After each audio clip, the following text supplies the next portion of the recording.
Assalamualaikum warahmatullahi wabarakatuh. Nama saya Fatma Effendi Nasution, NPM 2020-91109.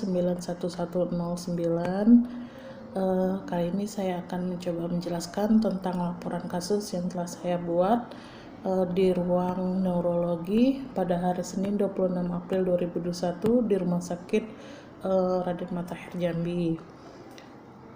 Adapun diagnosa medis yang saya temukan yaitu dengan stroke non-hemoragik, tanggal pengkajian yaitu 26 April 2021 jam 10 waktu Indonesia Barat. Adapun pada saat pengkajian, identitas pasien, nama Tuan Effendi, umur 61 tahun, agama Islam, jenis kelamin laki-laki. Kemudian klien tinggal di Mayang, pekerjaan tidak bekerja, klien adalah pensiunan pabrik, kemudian pendidikan terakhirnya SMA. Adapun penanggung jawab pasien ini yaitu Ibu Aminah, umur 55 tahun, status dengan pasien adalah istri pasien. Pada riwayat kesehatan, pasien mengeluh kaki dan tangan kanan mengalami kelemahan untuk bergerak. Kemudian pasien berbicara pilu atau tidak jelas. Adapun riwayat kesehatan sekarang, alasan pasien masuk rumah sakit, pasien mengalami penurunan kesadaran dan mengalami kelemahan anggota gerak sebelah kanan setelah jatuh ketika mengangkat kasur. Proses terjadinya sakit, pasien setelah jatuh mengalami kelemahan terutama pada anggota tubuh sebelah kanan, kemudian dibawa ke rumah sakit dan didiagnosa dokter mengalami stroke non-hemoragik. Kemudian upaya yang telah dilakukan, pasien sudah dirawat di ruang neurologi dan dilakukan bantuan untuk mobilisasi. Hasil pemeriksaan sementara, untuk pemeriksaan sekilas pasien mengalami masalah keperawatan dengan diagnosa gangguan aktivitas fisik. Kemudian riwayat kesehatan dahulu.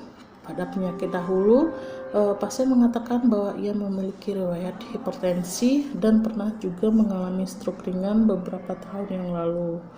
Kemudian pada perlukaan tidak ditemukan adanya luka. Kemudian waktu dirawat di rumah sakit, pasien mengatakan dia pernah dirawat di rumah sakit kurang lebih 1 tahun yang lalu, dan dia didiagnosa juga dengan diagnosa yang sama yaitu stroke non-hemoragik. Pasien mengatakan tidak ada memiliki alergi obat dan makanan.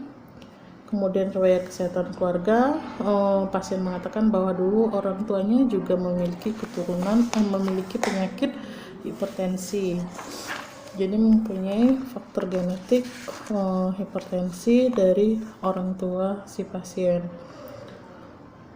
Adapun riwayat penyakit masa lalu, yaitu klien pernah mengalami stroke ringan pada tahun 2017, kemudian juga klien mempunyai riwayat penyakit hipertensi. Adapun oksigenasi, pasien tidak mengalami batuk, tidak mengalami sesak, kemudian napasnya juga normal 22 kali per menit. Kemudian tanda-tanda vitalnya pada saat diukur tekanan darah pasien yaitu 200/100 mm/Hg dengan nadi 78 kali per menit, kemudian irama reguler. Kemudian untuk nutrisi, dengan tinggi badan 160, berat badan 58, klien tidak mengalami gangguan nutrisi, makannya 3 kali sehari, nafsu makannya juga normal, mual tidak ada, muntah tidak ada. Kemudian pada analisa data,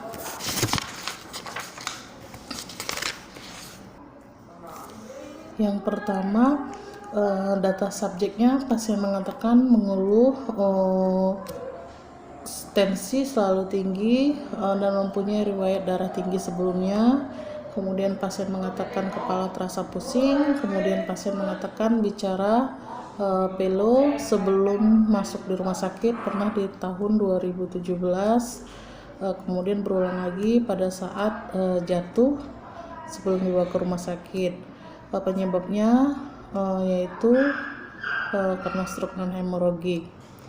Data objeknya yaitu keadaan umum cukup, kesadaran kompos mentis, pasien tampak lemah, tensi darahnya 200/100 mm Hg, nadinya 78 kali per menit, suhu 36,8, kemudian bicaranya pelo, kemudian terdapat gangguan pada pemeriksaan nervus 9, glosopharynx dan 12 hipoglossus.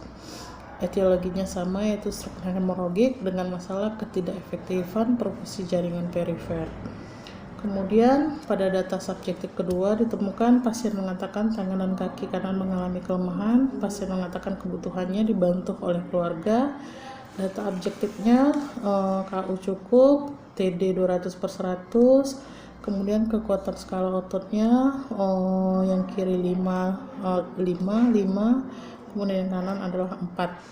Segala aktivitas pasien dibantu seperti makan minum, mobilisasi berpakaian, dan lain-lain.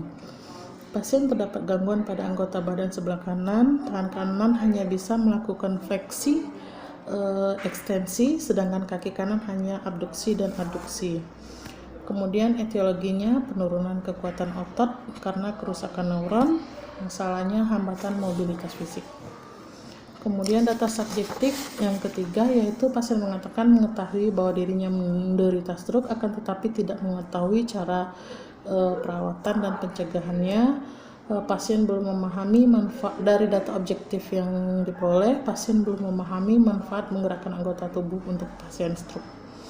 Jadi pasien belum mengetahui manfaat dari selalu melatih mobilisasi pasien.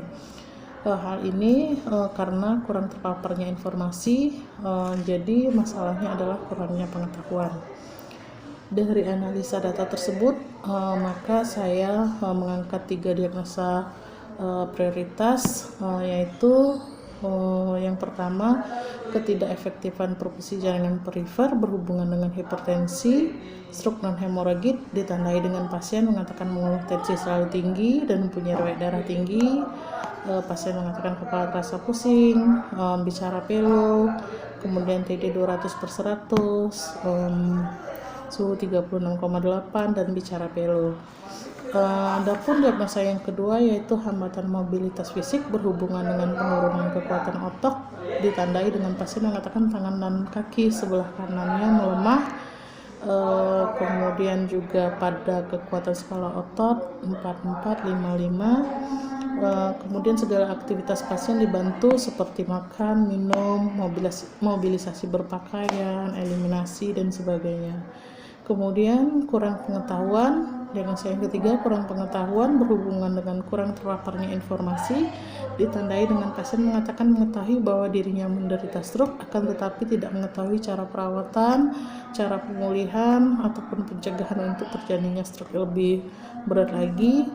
Pasien belum memahami manfaat menggerakkan anggota tubuh untuk pasien stroke. Kemudian dari 3 diagnosa tersebut saya membuat rencana keperawatan berdasarkan NICNO. Diagnosa yang pertama dengan tujuan sirkulasi status atau kemudian yang kedua tisu perfusion.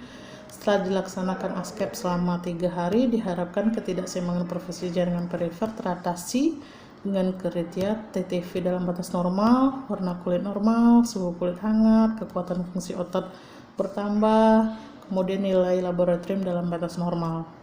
Adapun intervensi yang direncanakan yaitu kaji secara komprehensif sirkulasi perifer, evaluasi nadi perifer dan edema, elevasi anggota badan, ubah posisi setiap 2 jam, dorong latihan ROM sebelum bed rest, kemudian monitor laboratorium, HB, HMT, kemudian juga kolaborasi pemberian anti perdarahan, kemudian mengkaji tanda-tanda vital. Adapun pada diagnosa yang kedua, NOC-nya tujuannya yaitu Setelah dilakukan asuhan keperawatan 1 kali 24 jam, klien menunjukkan mampu mandiri, membutuhkan alat bantu, sedikit terbantu, membutuhkan bantuan orang lain, dan dalam hal penampilan posisi tubuh yang benar, pergerakan sendi dan otot yang baik, dan bisa melakukan perpindahan miring kanan, kiri, dan berjalan. Adapun perencanaan yang dibuat yaitu latihan kekuatan, kemudian latihan untuk ambulansi, kemudian latihan mobilisasi dengan kursi roda, dan juga latihan keseimbangan. Kemudian pada diagnosa yang ketiga, NOC-nya yaitu disease process, health behavior dengan kriteria hasil. Pasien dan keluarga menyatakan pemahaman tentang penyakit, kondisi, prognosis, dan program pengobatan. Pasien dan keluarga mampu melaksanakan prosedur yang dijelaskan secara benar, dan pasien dan keluarga mampu menjelaskan kembali apa yang dijelaskan oleh tim kesehatan. Adapun rencana yang dibuat yaitu teaching atau disease process, memberikan penilaian tentang tingkat pengetahuan pasien, menjelaskan patofisiologi dari penyakit, kemudian menggambarkan tanda dan gejala biasa yang muncul pada penyakit SNH, kemudian menggambarkan juga proses penyakit, kemudian menyediakan informasi tentang kondisi dengan cara yang tepat, kemudian menghindari harapan yang kosong, kemudian sediakan bagi keluarga informasi tentang kemajuan pasien, kemudian mendiskusikan perubahan, diskusikan pilihan terapi, eksplorasi kemungkinan sumber, kemudian rujuk pasien pada grup atau agensi di komunitas lokal, atau instruksikan pasien mengenai tanda dan gejala untuk melaporkan pada pemberi perawatan kesehatan dengan cara yang tepat. Pada implementasi 3 hari tersebut, pada diagnosa pertama penulis mengkaji secara komprehensif sirkulasi perifer, kemudian mengevaluasi nadi perifer, kemudian mengelevasi anggota badan 20 derajat atau lebih. Dari evaluasi didapat, pasien mengatakan bahwa kepala masih terasa pusing, tensi sudah sedikit menurun menjadi 160/90 mm/Hg, masalah belum teratasi pada hari pertama, kemudian melanjutkan intervensi. Kemudian pada diagnosa kedua, implementasi yang penulis lakukan yaitu mengajarkan dan memberikan dorongan untuk melakukan program latihan ROM secara rutin, mengajarkan teknik ambulansi, perpindahan yang aman kepada pasien dan keluarga, kemudian menyediakan alat bantu seperti kursi roda. Adapun hasilnya, evaluasinya, pasien mengatakan bahwa sudah melakukan ambulansi sederhana di atas tempat tidur, kemudian pasien juga sudah bisa makan dan minum sendiri walaupun dengan perlahan, melakukan ambulansi di atas tempat tidur. Masalah teratasi sebagian, melanjutkan intervensi pada hari berikutnya.